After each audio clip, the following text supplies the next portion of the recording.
ஹைட்ராபாத்தில் நடந்ததுங்க. சரிங்களா? ஒரு பொண்ணுக்கு கல்யாணம் ஆயிடுச்சு.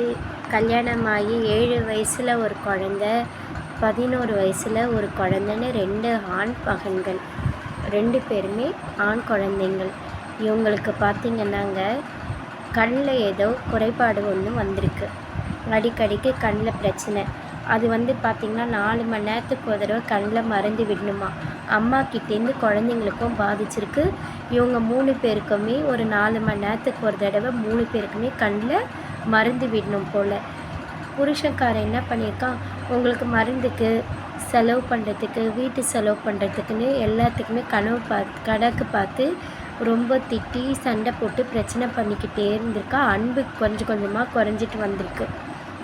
இவன் என்ன சொல்லியிருக்கா, நீங்கள் என்னை ரொம்ப டார்ச்சர் பண்ணுறீங்க, என்னால் இருக்கவே முடியல, எனக்கு கண்ணுமே முடியல, ஆனாலும் சமைக்கிறதுலேருந்து தேய்க்கிறதுலேருந்து பெருக்கிறதுலேருந்து துவைக்கிறதுலேருந்து மடிக்கிறதுலேருந்து எல்லா வேலையும் அந்த பொண்ணு பண்ணியிருக்காங்க. குழந்தைங்கள பார்த்துக்கிறதுலேருந்து. ஒரு தாய் மனசு எப்படிங்க இருக்கும்? அவளுக்கும் முடியல, குழந்தைங்களுக்கும் முடியலன்னா எப்படி இருக்கும்? கொஞ்சம் யோசிச்சு பாருங்களேன். தனக்கு உயிர் போகிற நிலைமையாக இருந்தால் கூட பொறுத்துப்பான் நல்ல தாய். ஆனால் குழந்தைங்களுக்கு ஒன்றுனா பொறுத்துக்கவே மாட்டா இல்லையா? ஆனால் நான் அதாங்க சொல்கிறேன், நல்லவங்களுக்கு இப்போ நல்லதுக்கு காலமே கிடையாதுங்க. குடும்பம் குழந்தைன்னு வாழ்கிறவங்களுக்கெல்லாம் நிஜமாக தான். அந்த அவள் என்ன சொல்லியிருக்கான்னா, நீ எப்போ பார்த்தாலும் என்கிட்ட இப்படியே சண்டை போட்டுட்ருக்க, உனக்கு மருந்து வாங்கலாம் காசே கொடுக்க முடியாது, நீங்கள் கூட கெட்டு போங்க, என்கிட்ட சும்மா பைசா கேட்காத, எதுவும் கேட்காத, மருந்து கேட்காதுன்னு சொல்லி கத்தி சண்டை போட்டிருக்காங்க. இவன் சொல்லியிருக்கா, நாங்கள் 3 பேருமே உனக்கு பாரமாக இருக்கோம், என்னையும் உனக்கு பிடிக்கல, குழந்தைங்களும் வெறுக்க ஆரம்பிச்சிட்டேன், நாங்கள் 3 பேரை செத்து போகிறோன்னு சொல்லியிருக்கா. முதல்ல சொல்லிக்கிட்டு இருக்காது, அதை செய்யுன்னு சொல்லியிருக்கான் புருஷன். குழந்தைங்களையும் கொண்டுட்டு அவளும் மாடிலேருந்து குதித்து செத்து போயிட்டான்.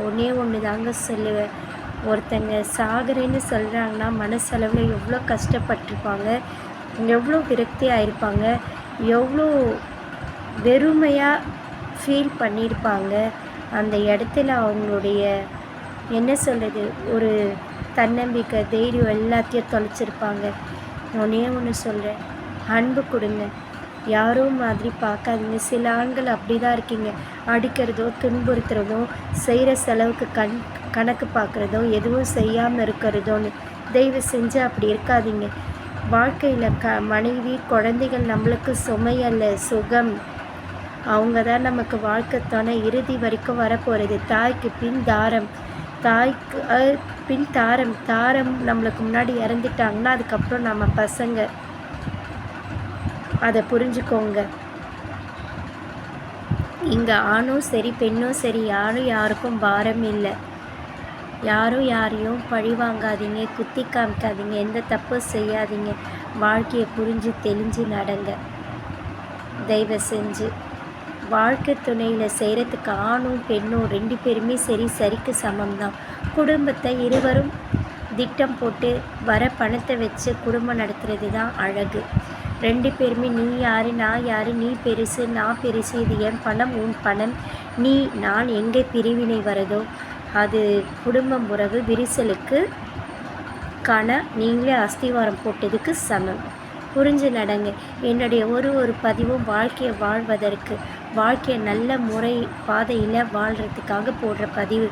தயவு சப்ஸ்கிரைப் பண்ணுங்கள், லைக் பண்ணுங்கள், ஷேர் பண்ணுங்கள், கமெண்ட் பண்ணுங்கள். என்னுடைய பேச்சை கேட்டு நடங்க. வாழ்க்கையில் சந்தோஷமாகவும் நல்லபடியாகவும் நல்ல முறையிலையும் வாழ்வீங்க. நன்றி, வணக்கம்.